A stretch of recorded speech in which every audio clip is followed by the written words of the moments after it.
This segment discusses the durable power of attorney that grants your agent the ability to act on your behalf on matters not covered by the trust. For married couples, each spouse completes a separate power of attorney.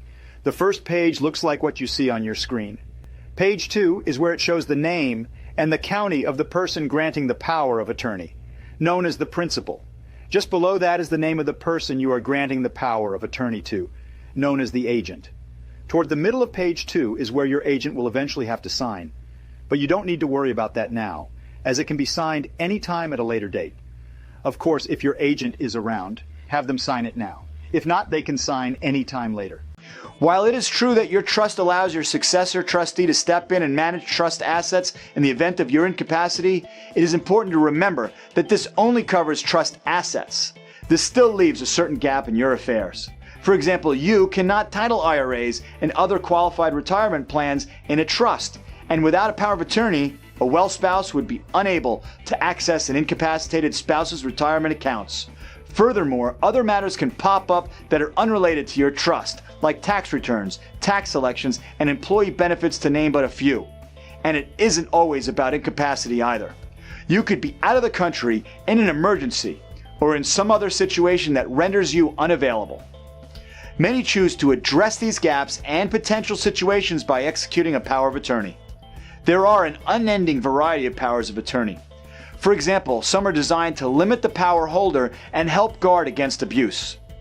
You could literally spend hours and hours of attorney time discussing your options and the pros and cons of each. That, however, is something that would take us way beyond the intended scope of this service and that of most living trust processes. As a matter of practicality, we choose to include a broad-based, immediately vesting power of attorney that presently grants your agent the ability to act on your behalf. We find that most people want their agent to be able to act without first having to go to court or obtain letters from 2 licensed physicians.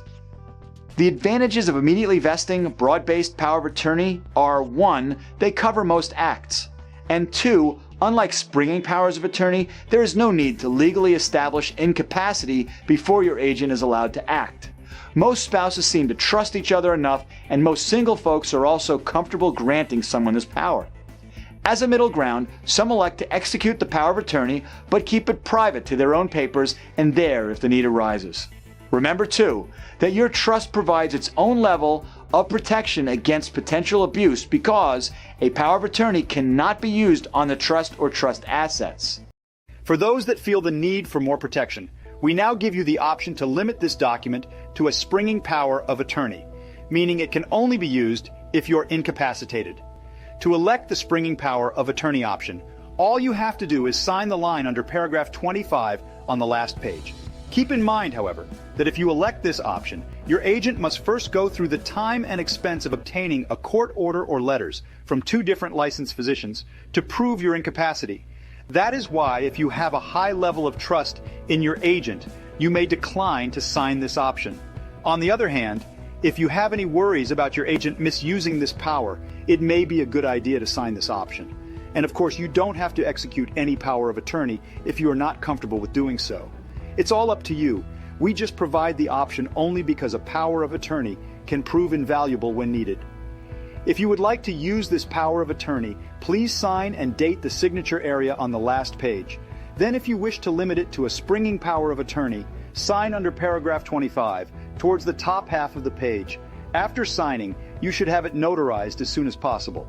Like always, make sure that the notary signs, stamps, and completes all parts of the notary area.